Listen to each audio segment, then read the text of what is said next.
Hello and welcome to First Talk with Violet Gonda. Tonight we are going to discuss the opening of Parliament by President Robert Mugabe and also look at some of the issues that made headlines this week, such as the MDC councils or the MDC-led councils uniting with ZANU PF to vote for ZANU PF mayors. My guests tonight are journalist Zenzele Ndebele, and in the studio we have Sox Chikowero from the Global Zimbabwe Forum. Let me start with Zenzele. First of all, what did you make of the president's speech? Basically, listening to the president talking, I didn't get a sense that he is serious in anything, because the promises that he made have always been there. The water problems in Bulawayo did not start yesterday. They started in 1982 when ZANU PF was still in control of Bulawayo and the rest of Zimbabwe, and ZANU PF didn't do anything by then. Also, he talked about the strengthening indigenization laws and setting up the indigenization fund, which is of course what we expected. He then briefly talked about that the ZANU PF is free to work with, or it will try to engage everyone in the global village, including the detractors of Zimbabwe, or basically the Western countries that have always been against Zimbabwe and touching on the issue of sanctions. And I asked myself, how is he going to engage these people with people like Chinamasa being the Minister of Finance and Jonathan being the Minister of Information. So I get the feeling that he's promising us things that have always been there, and which he wishes he could do them. Then the other joke was when he was talking about his government is going to have zero tolerance when it comes to corruption, and there's a bunch of corrupt people, the most corrupt people in Zimbabwe, in his house, and he's talking about the zero tolerance to corruption, which I felt was really a joke, because I don't see how he's going to implement that. And Zenzele, as a media person, what did you make of the fact that there was little mention on, media issues? I mean, he talked about several legislations that are going to be tabled in the House, but there was nothing about AIPA or any media laws. What did you make of that?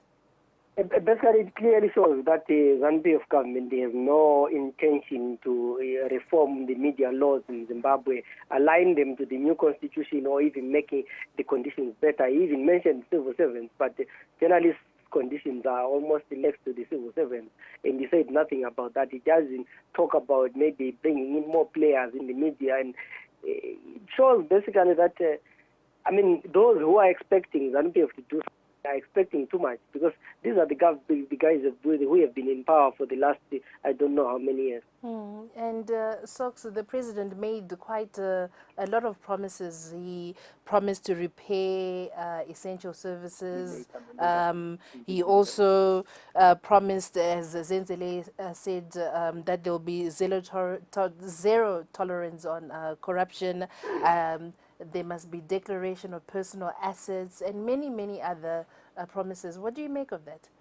Well, as Zenzele put it, to say there was nothing new.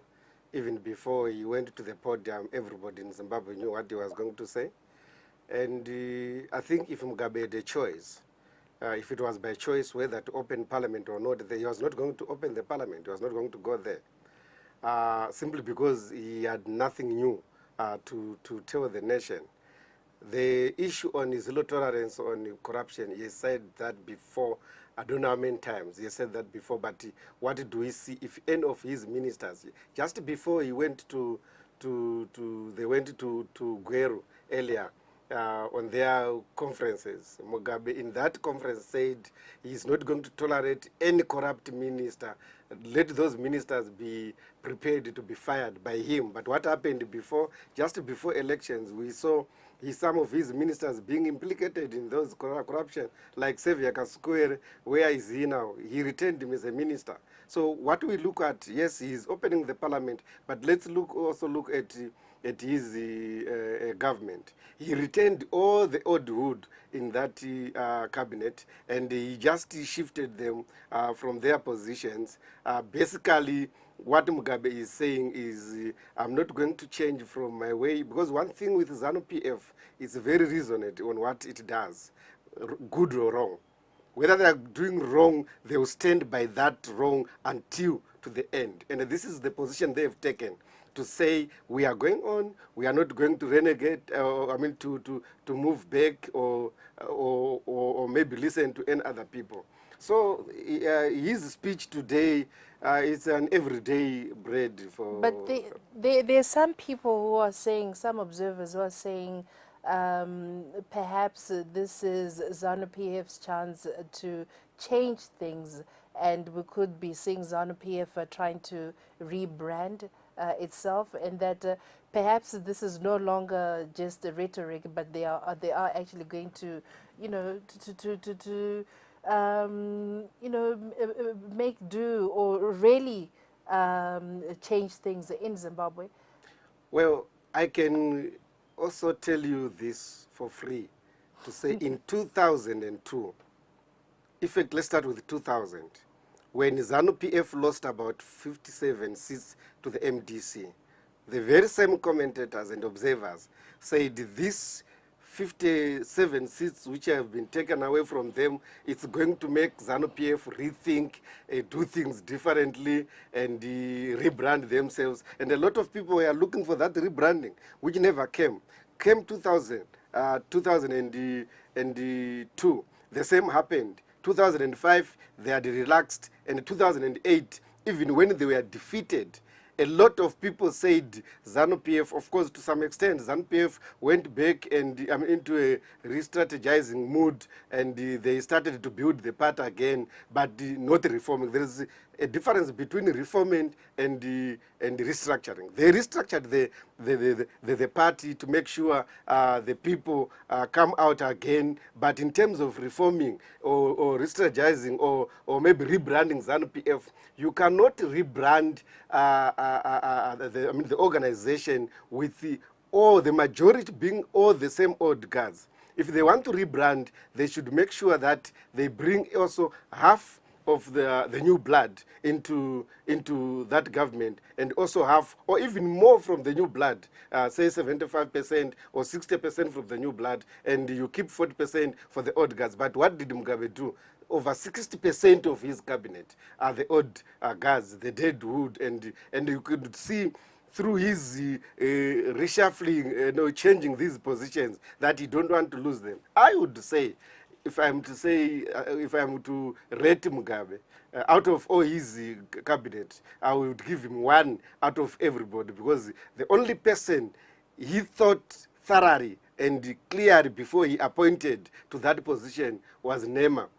Because we know the track record of Nema, that is one guy who's level-headed, who doesn't believe in politics interfering with his job. And Mugabe knows. He's one person who tells the president, no, Mr. President, you can fire me for not agreeing with you. But he took him to the indigenization. Why? Because Xavier Kasukowere had messed in that ministry. So he made sure that he put somebody. That's the only credit, the only credit I can give Mugabe on his own cabinet.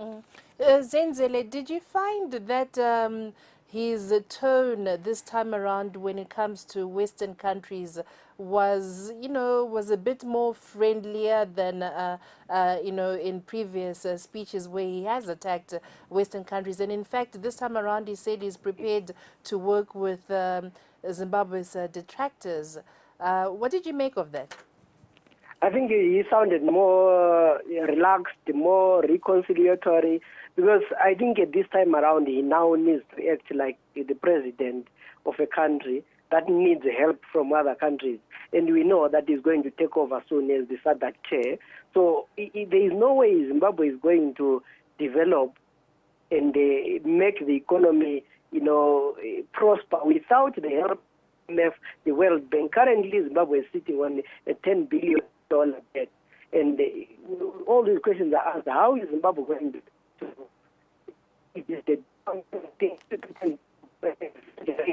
Hi, we're losing you, Zenzela. Are you moving? We're losing you. No, I'm actually sitting in the office. Okay. Can you get me? Yeah. Sorry. Oh, carry on. I was saying sometimes we tend to I think Zimbabwe tends to exaggerate what diamonds can do for Zimbabwe. At the end of the day, as long as we don't have direct foreign investment in Zimbabwe, the economy of Zimbabwe is not going to go anywhere. So I think that those are some of the things that he's realizing and is trying to make friends with these people that he has been fighting, because the countries in the Western, like Britain and America, have been helping a lot when it comes to humanitarian aid, when it comes to education, when it comes to health, and he knows he needs those people if he is to maintain an economy that is functional. He did also demand the immediate and unconditional removal of sanctions by what he described as arrogant Western countries. Do you see this happening, Zenzele? Well, I don't see the West removing the sanctions, because they've clearly said there are things that he needs to do. Because the fact that Britain and America have said the elections were not free and fair, that's one reason that they are not going to remove sanctions. As long as they think there is no media freedom, there is no democracy, there is no rule of law, they will not remove sanctions. On another note, he might also use the issue of sanctions to actually attack the NGOs, attack journalists. Remember this same cabinet which has been put in, came in 2000 as the war cabinet, and they were basically fighting against Zimbabwe, and they saw Zimbabwe is under siege. So the war cabinet has come back again. I'm not sure what it's called this time around, but it's the same characters who call themselves the war cabinet. And Sox, he said that managers of parastatals must sign performance-related contracts. What do you make of that? And also, why just managers of parastatals? What about ministers? Well, if you look at Mugabe's cabinet, when he chose it, when he appointed it, it was a payback time. He repaid them for making sure they delivered the election to him, they delivered the victory to him. So it's not about I'm appointing this person on merit, that person should deliver, that they should take service delivery as a priority. He's not going to touch them, because he touches them, they also touch him. These managers, they are appointed, they are not elected. So if you are not elected, you are in politics, you are just like an employee. So they are employees, these managers. They were not elected, they will be appointed or put into those positions. So he's trying to find a place or a way to show the people or the world that at least he's doing checks and balances on his government employees. But that does not work. If he wants to do those things, he must start with the ministers. But as I said, because the ministers were not appointed on merit but on payback, a thank you to say you delivered, I also deliver. So he cannot touch them. Zenzele, what was your understanding on the issue of declaration of personal assets? Well, my understanding is that when people get into power, they will declare that this is what I have. And over the years, when they're in offices, they seem to acquire a lot of assets than they had. Then they need to explain how they basically acquired more things that they acquired with the resources that they had. So it's more like auditing a lifestyle. But I don't know whether it works, because we know that in 2000, when the MDC came in, it was fashionable for them to say, when you get in parliament, when you get in power, we are going to declare our assets. Slowly, when they came into power, they started telling us stories, and none of them ever got their assets declared. And I don't see that happening with the Zimbabwean situation. I mean, these are the guys who have been acquiring wealth, I don't know for how many years. Then all of a sudden, they turn around and say they're going to declare assets. And we know, basically, people sometimes declare what they have, but use second, third persons to acquire wealth. They use cousins and brothers to run businesses, and they get deals on their behalf. And so shouldn't they have done that before going into government? Shouldn't we have known who has what exactly before all this? And also 33 years after independence, I mean, they have amassed so much wealth. So how will we know how these people got this wealth? Well, as I said before, to say Mugabe is just trying to put a different. He knows that things are difficult for him. He's just trying to put a different face, a different character, a different behavior by pronouncing those things. But I'll give him another credit if tomorrow we wake up tomorrow and hear Obed Mpofu to say saying that I've declared my wealth, I've got A, B, C, D.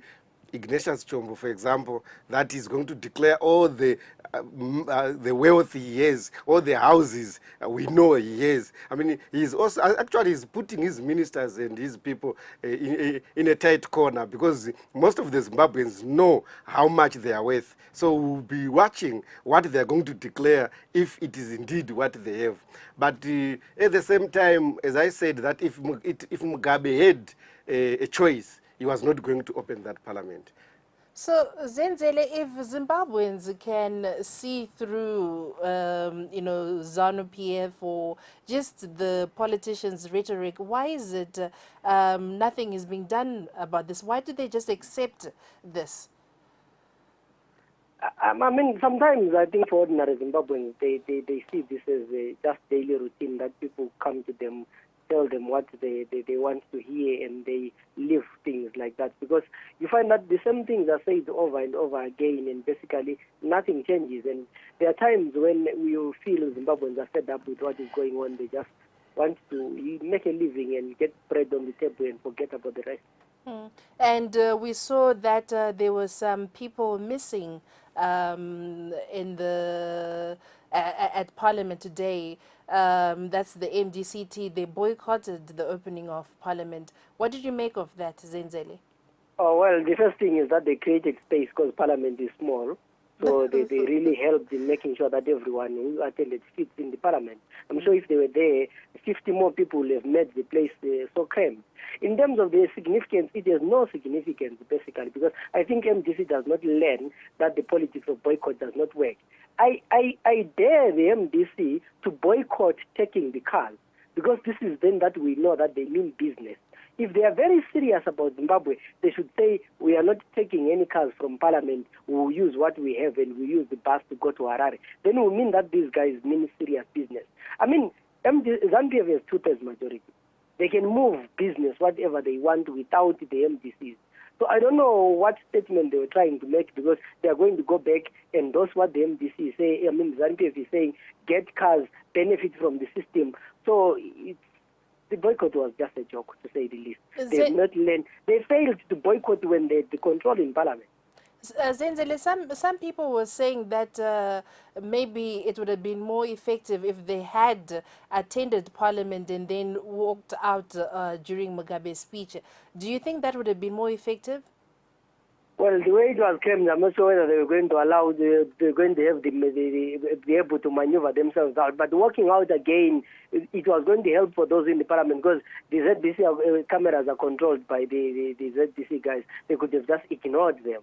So I think if they want to boycott, why are they going to Parliament in the first place? Because then it becomes a personal reason to say, I was voted, I'm going to get a car. This is about my bread. Most of these guys who are going to Parliament, they have nothing to do. They've taken Parliament as a career. So they cannot boycott because they will have lost a job opportunity. What did you make of that? Well, I think I agree with Zenzele in the sense that you must be consistent. I spoke of ZANU PF's result before to say wrong or right. ZANU PF, if it takes a wrong road, it will never turn and say, we are wrong here, let's take they will go with that wrong road.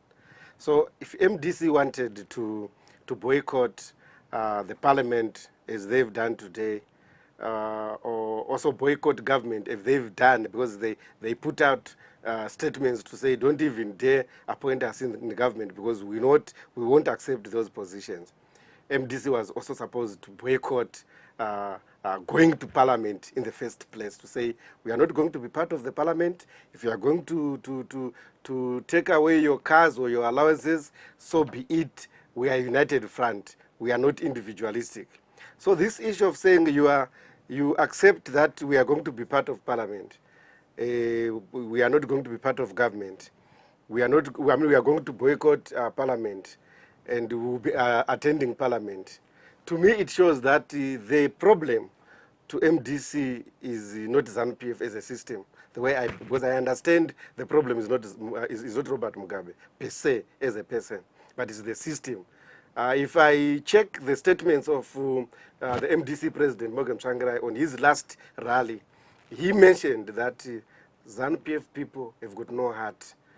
They are forcing this old man called Robert Mugabe to do things he no longer wants to do. He was acknowledging that Mugabe is not a problem here, but ZANU PF is a problem. So you are boycotting Mugabe, which you say is not a bigger problem here. And you will be attending the parliament where ZANU PF is, the bigger animal, the bigger devil is. So where is the consistency? But Maybe are they not caught in between a rock and a hard place, because they have said, Mugabe stole the election. So if they were to participate, if they had attended this opening of parliament, wouldn't that have legitimized Mugabe? And also, on the other hand, by boycotting, it makes things difficult for them, because they will still have to work in this parliament that Mugabe has set out, in terms of what legislation is going to be discussed. So isn't it like a lose-lose situation for them? again, it goes back to what I said, to say,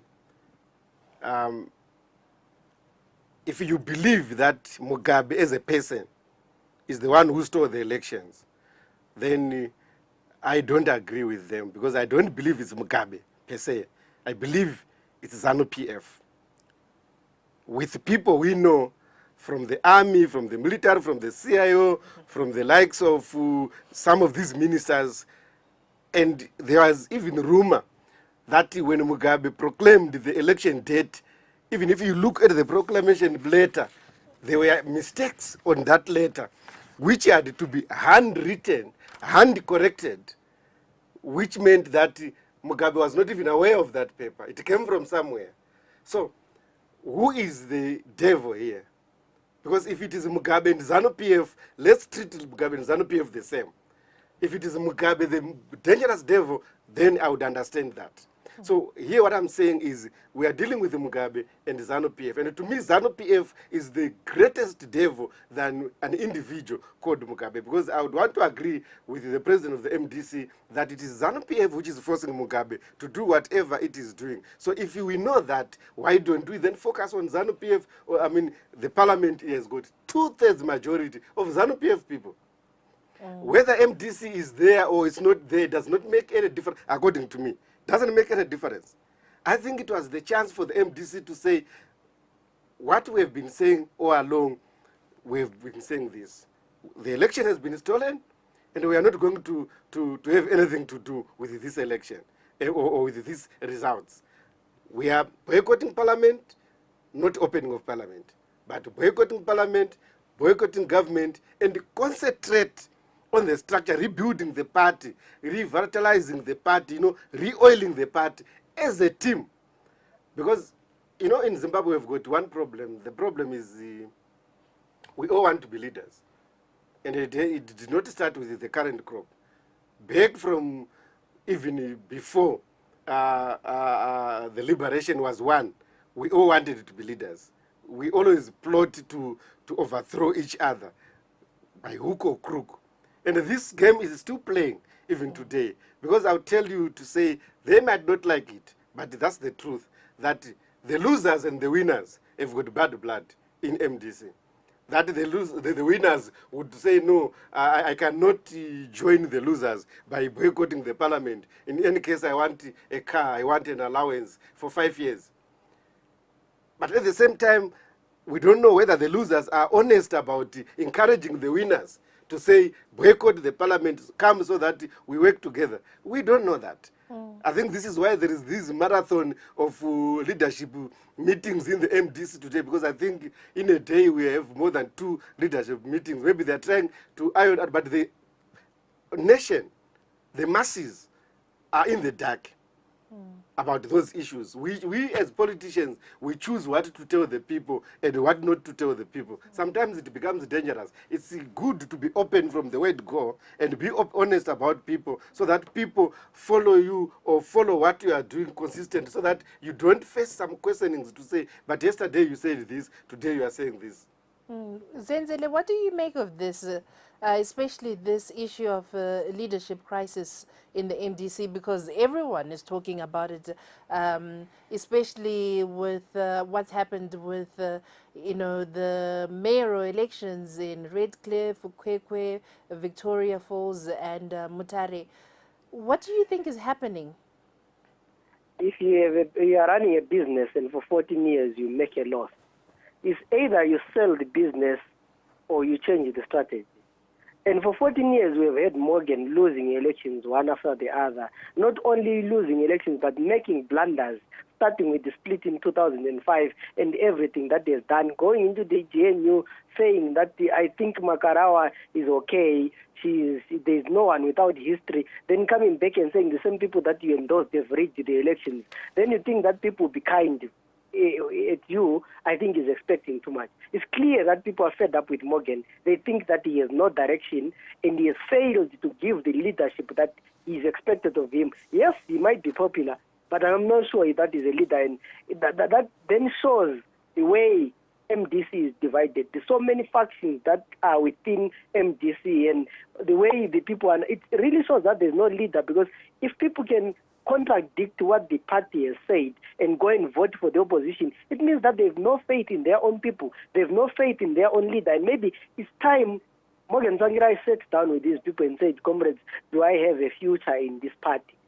Really, where am I taking this is happening after just a couple of days after the party had, the 14th year anniversary in Mutare, and you find that at least 4 cities decided to go against the leadership. Surely this shows that there's a big problem in the MDC and that things are not going according to plan. What is happening, Socks? Well, I would view it in 2 ways. Though I don't have the knowledge of what exactly happened. But I would say it's either it's MDC's strategy to say, why bring in an MDC mayor when we've got Chombo, who have been massacring them for the past years. And by bringing in an MDC mayor, you are inviting trouble with the Chombo. We are inviting problems with the councillors being dismissed or fired. That could be one strategy. But if that was not the strategy, if it is the councillors themselves who took it upon themselves to say, we are not going to support our own candidate, but we are going to support the opposition ZANU PF, then we are yet to see what the reaction of the party leadership is to these councillors. Because I'll tell you, we have got a history of the MDC firing all the councillors in Chitungiza for corruption, which we commend them for that.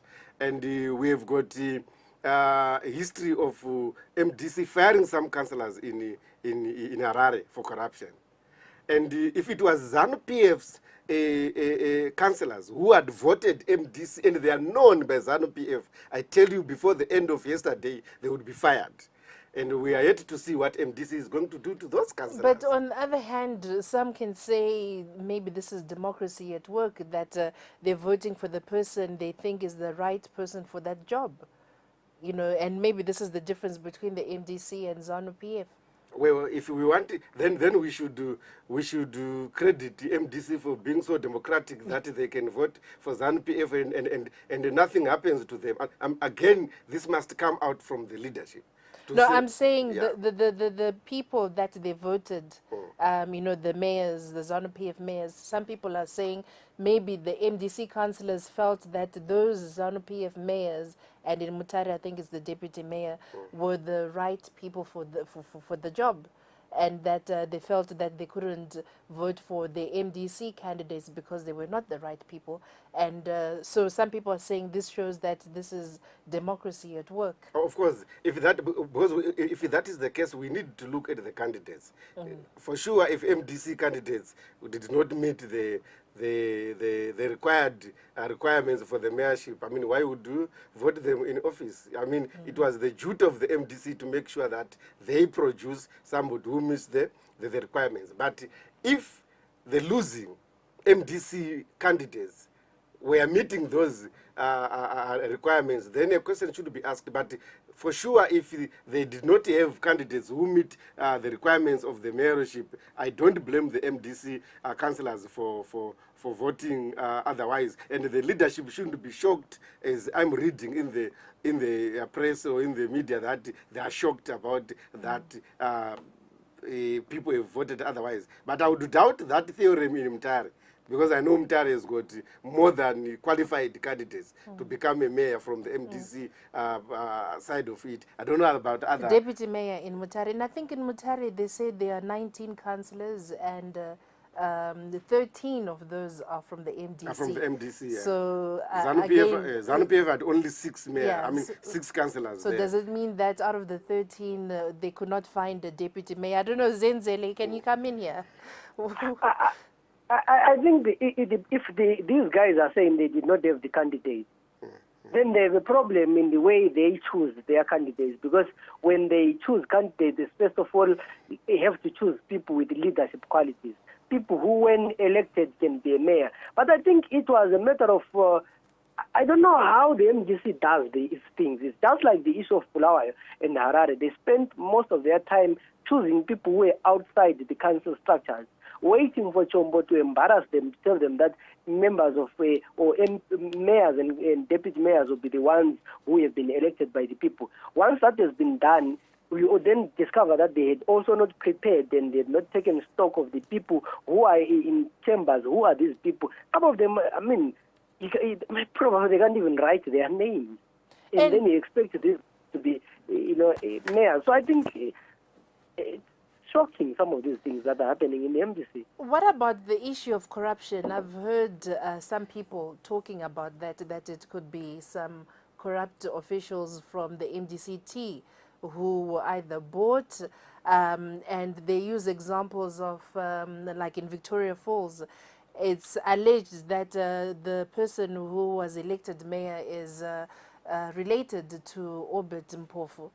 And so some people are saying some of those MDC-T councillors who voted for this ZANU PF mayor may have been bought by ZANU PF. What do you make of that, Zenzele?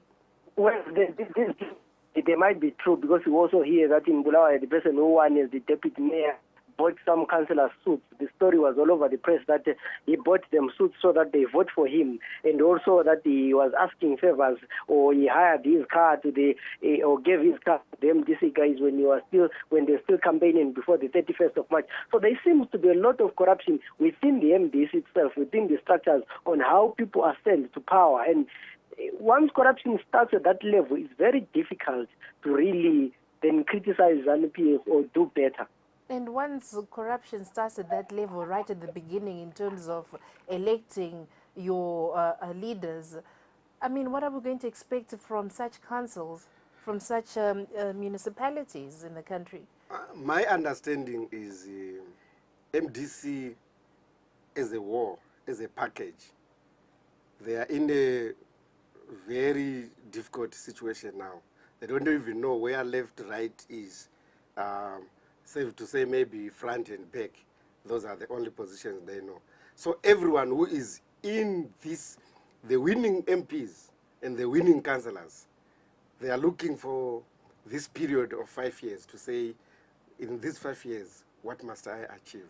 What can I do? Is this thing going to last for 5 years? Are we going to go for the next 5 years before other elections are called? I mean, is this, because there is a lot of things happening in Zimbabwe that for the first time in my lifetime that I see people who overwhelmingly vote for a political party, and that party is sewn in, but you don't see it on the faces of the masses of Zimbabwe other than the leadership.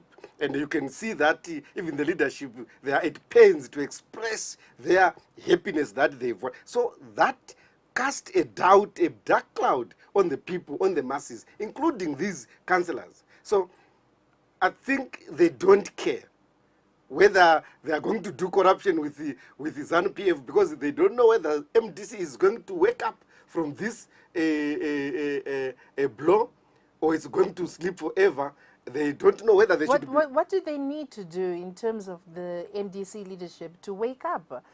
Because even just listening to our viewers in your talk program, a lot of people are up to since the 31st July election to today, people still complain about the election results, and they're saying the elections were stolen. People are unhappy. I mean, Zenzele in Zimbabwe, you can tell us what the mood is still like in terms of the outcome of the elections. So what is the MDC-T leadership going to do? What do they need to do to come out of this mood that they are in? Because people are waiting for leadership, their supporters, and they're not getting that. I think people here, they are still angry with the result of the election. Yes, talking about it was rigged, talking about how the MDC shortchanged itself.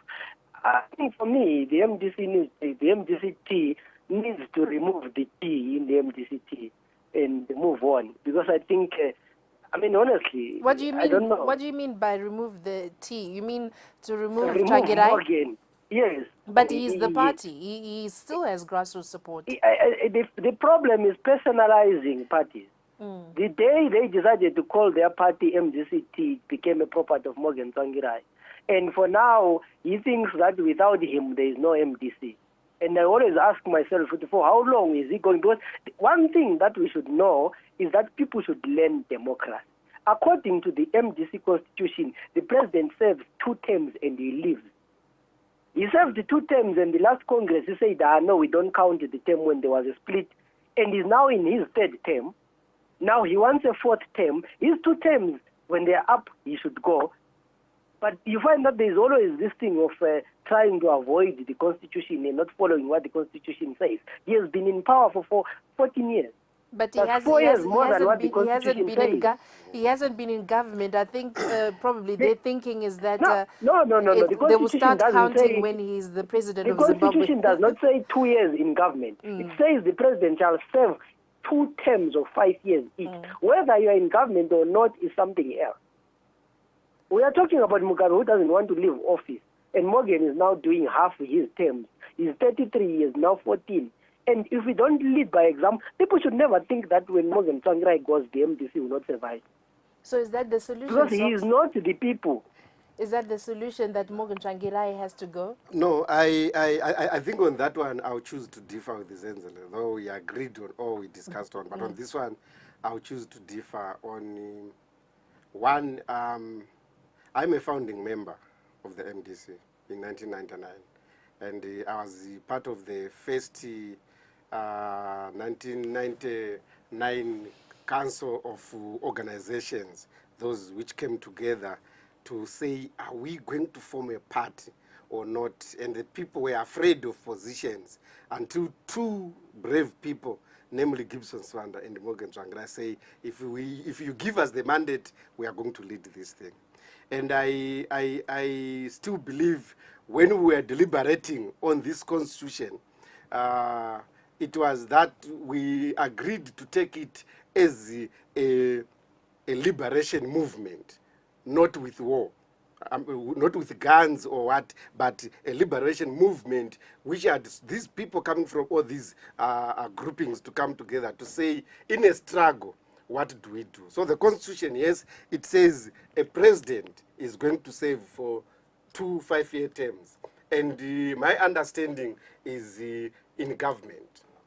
I will still have to go back to that, but I don't think it says in a party. It says but in at government. at this rate, we saw that ZANU PF won in 2000, 2005, 2002, the presidential, 2008, now 2013. So what happens if ZANU PF keeps winning and the NDC never wins? So that means Morgan Tsagirai will remain the president. There's one thing that he needs to clarify. There are 2 constitutions here. Yeah. There's a constitution of the party and the constitution of the country. There is no way you can make a constitution and then say it means in government when the constitution does not say in government. Are we saying all the people who are in MDC leadership are going to be in power until they get into government? That's What if they fail to get into that's the government? same question that I've asked. That what if ZANU PF keeps winning? Exactly. So does this mean that Tsvangirai will remain the MDC president until? God comes. Again, I want to bring back people to the issue of being honest with ourselves, because from 2000 up to today, it's not only me who says ZANU PF has been rigging these elections. Even if Tsvangirai was not president, if any president was there, provided these guys are using the movement for democratic, and you underline that word, democratic change, anyone who was going to be in that position was going to be rigged of those elections. So I think a lot of people have been saying ZANU PF has been losing elections, and there are some school of thoughts with some researchers which says since 2000, ZANU PF never won these elections. And the crime is for Sox to be the leader of that organization which is opposing Mugabe. I think the problem we have that, yes. but my point is, I'm not saying that ZANU PF has won, but like in this case, the MDC says ZANU PF lost, stole the elections, but ZANU PF are still in power. So ZANU PF will always win elections. Exactly. Let's say. Yeah. So if that's the case,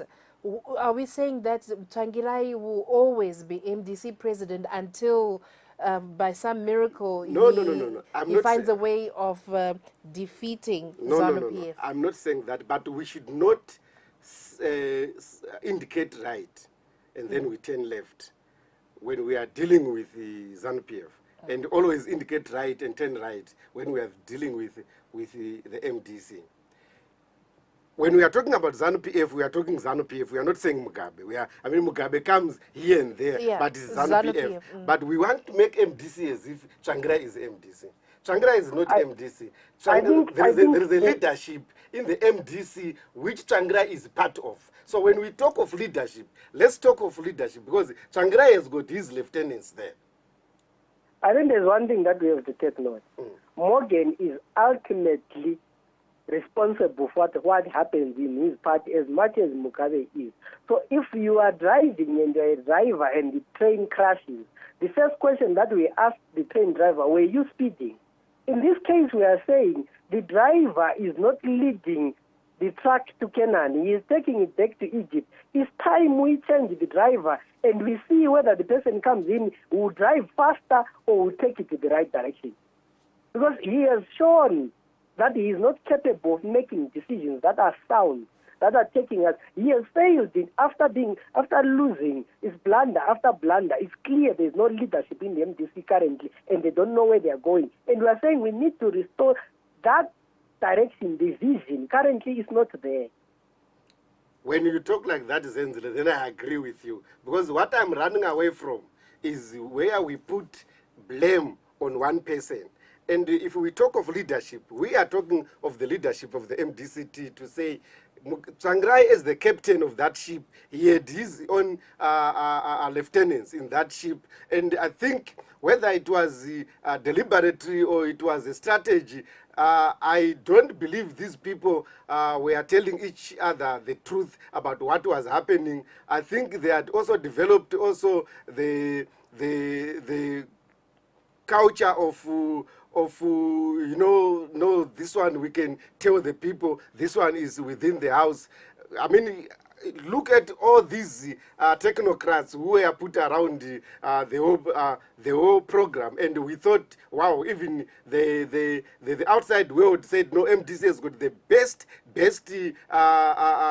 crop of lawyers, advisors, and what. But one thing, if you compare the two, ZANU PF and MDC, even if ZANU PF brings in a layman to be an advisor, whatever he advises or she advises, wrong or right, they will go with that. Now, I think the problem we have in the MDC is that of changing goalposts to say today you say this, tomorrow you are saying that. And I agree with you, Zendra, to say the ship drivers. Now, the problem we have is, the whole problem is trying to come to one person, leaving the rest of the people. But if you look, I said about Mugabe earlier on that Mugabe, to me, Mugabe is not the biggest problem. The biggest problem is ZANU PF, the people who advise Mugabe. and also maybe use threat tactics. They threaten him to say, if you don't do this... Threatening Mugabe, I don't think so. I'm telling you. I don't think so. Do you think, Zenzele, that Mugabe is the type of person that can be threatened by the ZANU PF, maybe the ZANU PF machinery, for lack of a better word? Do you think Mugabe is being forced to stay in power by those in ZANU PF? I've never believed that theory. I think he's in power because he wants to. And that's why maybe we should ask ourselves now why he did not appoint a Minister of State Security. Because he wants to be in control of what is going on. You know, one thing about the people in ZANU PF that I admire is that they might fight and not, talk to each other and all these factions. When it comes to a national election, they become united. Whenever an external enemy comes, they are united.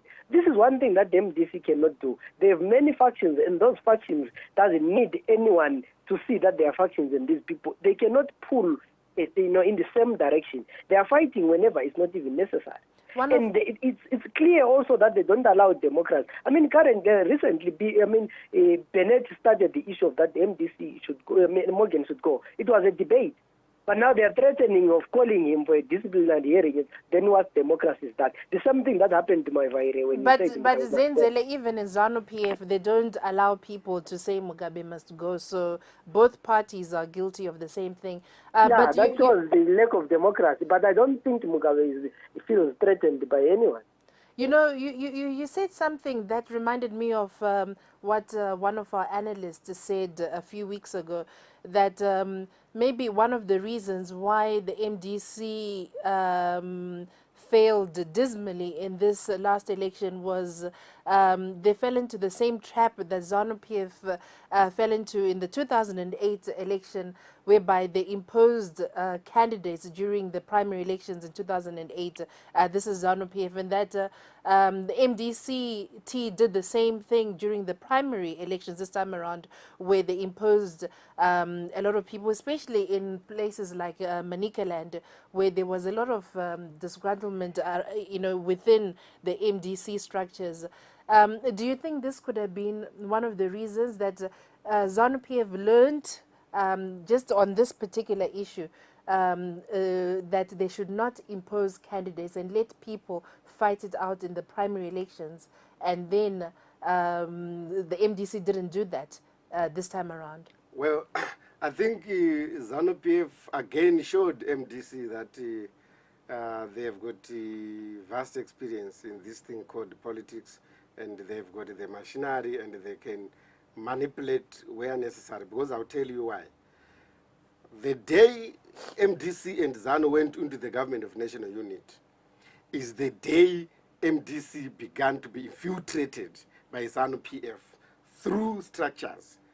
New people coming to the MDC, and you find somebody who comes to the party in 2005. Now that person is in a big position in a provincial structure. And a provincial structure in a political organization is a very, very powerful position to be. But in the MDC, you find that those people who joined from ZANU PF, who were deployed from ZANU PF to say, go and be members. And if time comes, be in the structures. So the imposition of candidates in the MDC, let's look at where it came from.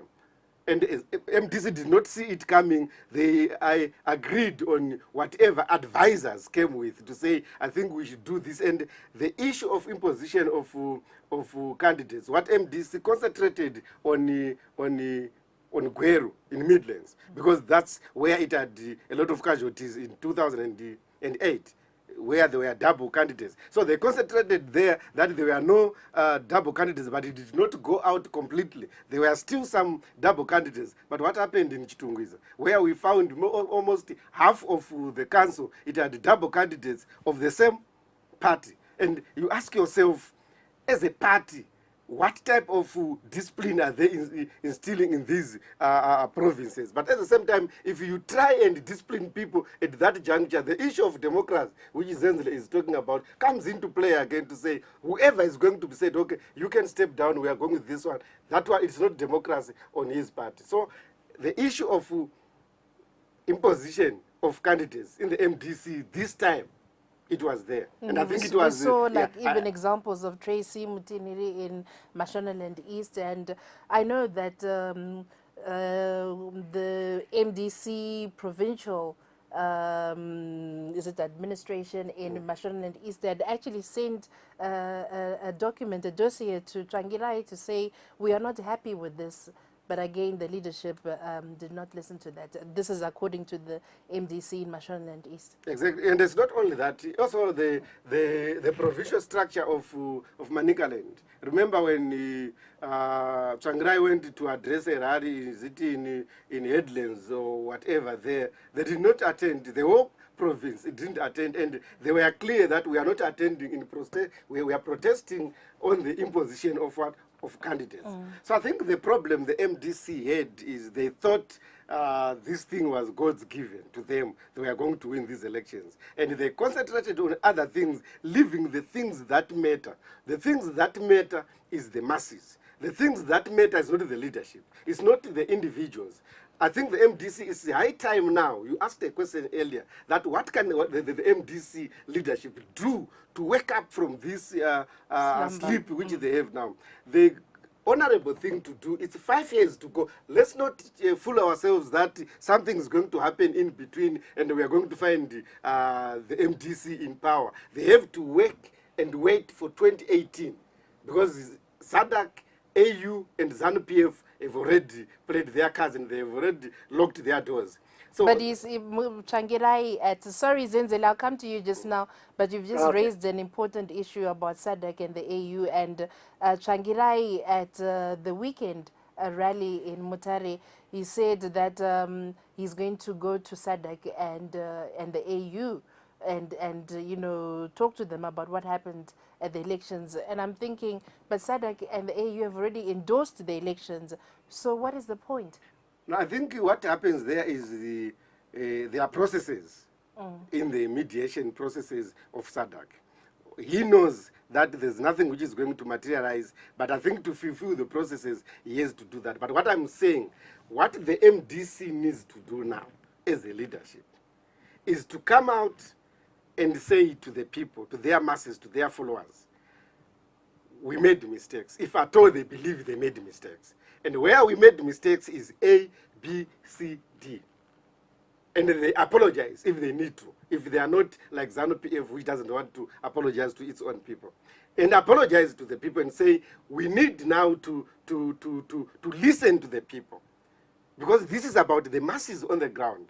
The people who go to the ballot box and vote. Not even people in the structures, but sympathizers and supporters. And start addressing for the next 4 years or 5 years. They must, this is what ZANU PF did. I'll tell you, the moment ZANU PF went into the GNU, what they did is like when you are a father, you are in your house, you've got kids. You want to start during the daytime, but kids are there, they are making noise. What do? You give them money to say you go and buy sweets. But there is a shop just five meters away. You tell them, don't buy it from that shop. Go to Amato or Super Saver, which is some 5 k's away. I want to see a label which is written Amato on your goods. Why are you doing that? So that you can have time to study. By the time they come back, you have covered what you want to do. This is what ZANU PF did. When they entered into the GNU, they gave the ministries which were going to keep them busy and keeping them away from their electorate to the MDC. And the MDC, whether accidentally or knowingly or unknowingly, they were happy to be ministers. They were happy to be driven in those bends and those allowances as ministers. And they forgot to concentrate on the masses on the ground. And the masses were left alone without a shepherd. The sheep was there without a shepherd. I hear what you're saying, but just going to Zenzele on this issue, I mean, let's also be a bit realistic. Even if the MDC was to stop imposing candidates, even if it was to regroup, and even if it was to start, you know, pushing and mobilizing their supporters to go and register early, ZANU PF still controls the state machinery. In 2008, it was very clear that they won the election but never won the vote. I mean, the results to say they are now governing. Still, ZANU PF was in control of that state machinery. Yeah. So the control of state machinery, it has showed us that whether you control, I mean, in many countries, whether you control the state machinery, if people don't want you, they can vote you out. But the problem in Zimbabwe is people can vote otherwise, but to claim victory, what is stolen in Zimbabwe is the victory part of it. So unless some renegade comes along and say, I'm not going to do things this way, I'm going to do things the other way, maybe that language, that's the language ZANU PF listens. But again, we look... Let me ask Zenzele. Zenzele, are you back? Yes. I don't know how much you heard, but I was asking just a follow-up from what Sox was saying, and I was saying that do you think the MDC can ever win against ZANU PF, even if it tried, doing things differently? Do you think they can ever win against ZANU PF that controls the state machinery? I think the ZANU PF, one thing that they did is that, or one thing that they're good at is gathering intelligence and knowing exactly what is going on. For me, I've always said the mistake that the MDC did was to get in power, get the Mercedes-Benz and the security that comes with it. Because those CIOs that were assigned to him, the MDC was not there to protect them, but to tell ZANU PF what is going on, the fights, the plans and everything, because they were literally controlling the ministers or the MDC officials. So I think ZANU PF, one, is a liberation struggle, a liberation movement. It's always difficult to remove liberation movement. Two, these guys are clever. All the technocrats that you think of and that have been deployed everywhere, whether it's, our economy, 53% of our economy is controlled by the military. Look at the parastatals that are run by retired generals and so forth. So the MDC needs to go back to the drawing board, adjust, correct itself, get a new vision, be serious about getting power, go to the people. I really don't know, because I think the only solution or the only way MDC will be able to get power from ZANU PF is when Mugabe dies and ZANU PF, collapses or splits into two.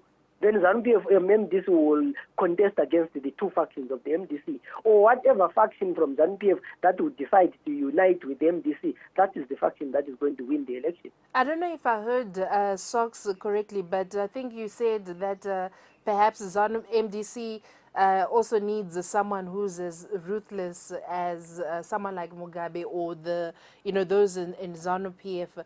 Do you agree with this? Did I hear you correctly on that?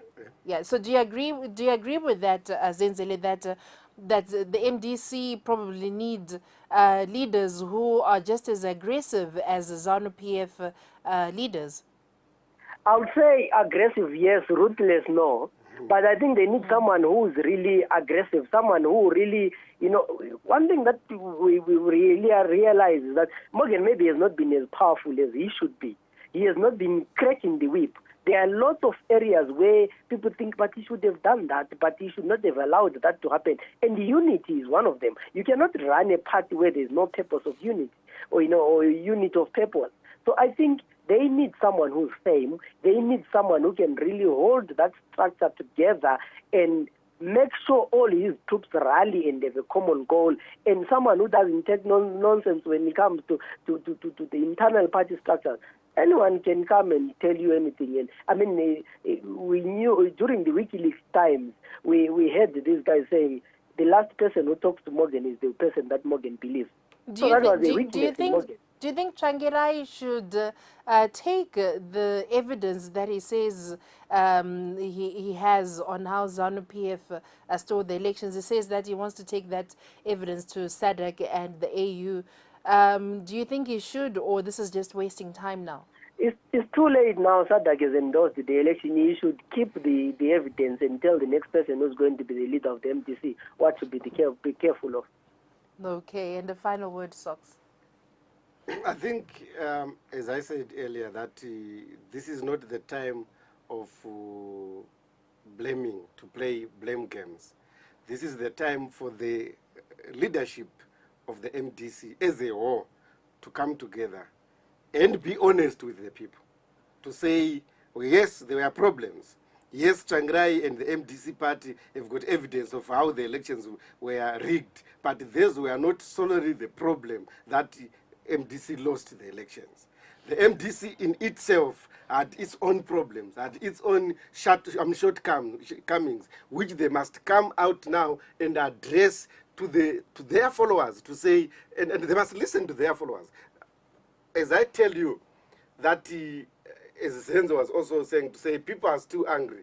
Some people are angry that the elections were stolen. They're angry at ZANU PF.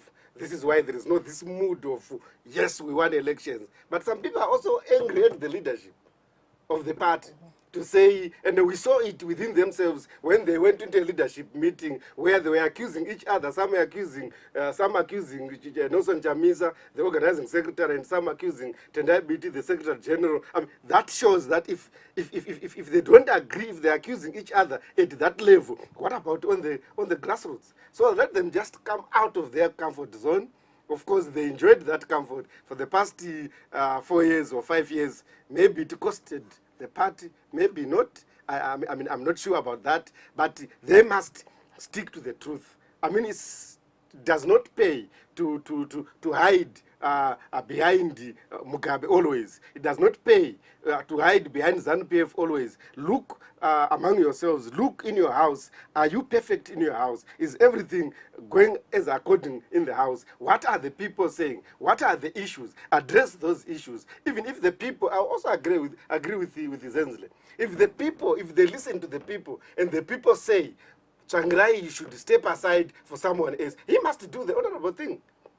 He must step aside because it has come to the people. What is wrong is to be like a dictator or to be a dictator. If people say, please step aside, and you say, I'm not going anywhere. But if people say, hold on to your horses, he must do so. But he must put this across to the people, not to the leadership alone. Let not the leadership and the first class decide for the fate of the grassroots people. Let the grassroots be part of that process, and when that process comes, you will see that it's very difficult. It's a difficult pill to swallow, but if you swallow it, you get cured about that disease. Yeah. Zenzele, final word? The final word for me is that the MDC should go to the drawing board, and I feel strongly that Morgan Tsvangirai has played his part. He has been a good leader. But I think it's time he passes the baton and we see what other people can offer. I think, he's getting old. We need new ideas. And I think he has nothing more to offer. After 14 years, surely what can he invent? I think he needs to call a Congress and put his position for auctioning. If he doesn't win, tough luck, he should move on. Okay, and we have come to the end of our program. First Talk with Violet Gonda, and I'd like to thank our guest, the studio guest, Sox Chikohero from the Global Zimbabwe Forum, and in Bulawayo, journalist Zenzele Ndebele. Thank you very much for talking to us on the program. Thank you very much. Good Thank night. you.